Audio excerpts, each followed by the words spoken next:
ICC ने world cup से कबल नई वनडे रैंकिंग जारी कर दी।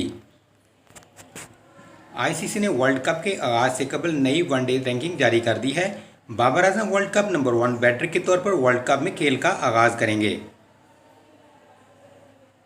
रैंकिंग के मुताबिक बाबर आजम वर्ल्ड कप में नंबर 1 बैटर की हैसियत से दाखिल होंगे। ताहम भारत के शुभमन गिल और बाबर आजम के दरमियान फासला मजीद कम हो गया है।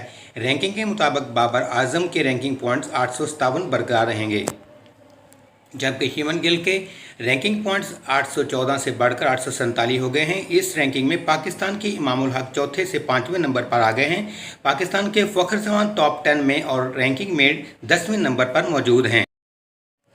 दूसरी जानब आईसीसी की वनडे बॉलर रैंकिंग में भारत के मोहम्मद सिराज का पहला नंबर बरकरार है। ऑस्ट्रेलिया का जोश हेजलवुड रैंकिंग में दूसरे और अफगानिस्तान के राशिद खान 5वें से चौथे नंबर पर पहुंच गए हैं।